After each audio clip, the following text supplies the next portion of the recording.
Hello mga ka-neighbors. Pagod po kami. Daddy! Paano yung picture ni Daddy? Kakain na tayo eh. Mga ka-neighbors, kakain na kami. Kasama namin si Daddy. Daddy, kakain na kami. Hindi mo kaya kita lang nila. Dito ka be, dito ka. Dalawa tayo. Kita kaya kita.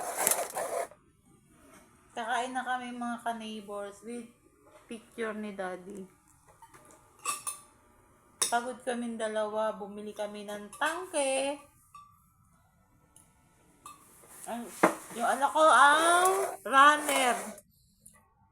Bakit ba? Runner siya sa pagbili ng mga tinda namin. Wala akong hanap buhay, kundi yun lang hanap buhay namin. Sa akin ang Hindi na kasi ako makapagtrabaho. Sa akin naman nakatuto. Sabi na yung camera. Ay mga ka-neighbors, Bakit tutuloy? tandem na lang kami ng anak kong dalawa. Tapos, gagabayan kami ni Daddy! Daddy! Eto pala si Daddy. Katabi namin si Daddy. Malapit na 40 days ni Daddy. Malapit na rin kayo mag-escapo sa bahay na to. Kasi puro kalungkutan ang aming nararamdaman. At wala kaming pambayad ng bahay. Kaya nagpapasalamat kami dun sa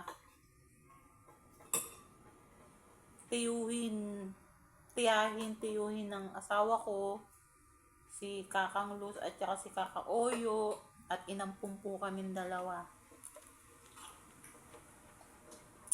Mga ka-neighbors, kain tayo.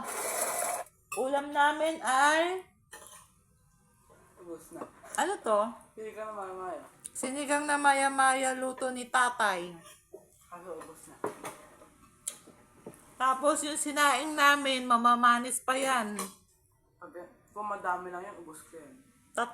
Tatlong tao lang nakain, isang takal, mamamanis pa yan. Ang kalat ng bahay namin, bukas na ng madaling araw, bukas ko na ng umaga titirahin yan at ako hilong-hilo na po. Hindi ko na po kayang kumilos.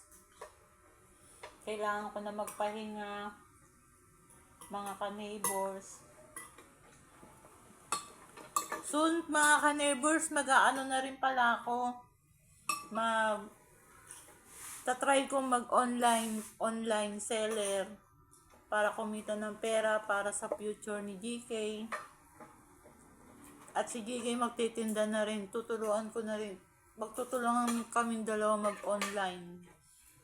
Yung aming bahay, kala nyo, repak-repak na po yan. Para ready to go na. After 40 days, mawawala na po kami dito sa bahay na to. At lilipat na rin po kami dito rin po sa bayanan. Teka mo na. Nahihiya pa yung anak ko ka-neighbors, nahihiya ang anak ko. Ayun mo. Nahihiya na ako sa laki ng ngata-ngata niya. Wow! Nandito lang sa tabi namin si Daddy.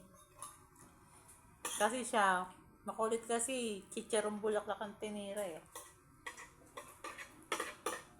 Bye-bye na mga ka-neighbors. See you na lang po sa susunod naming vlog. Bye!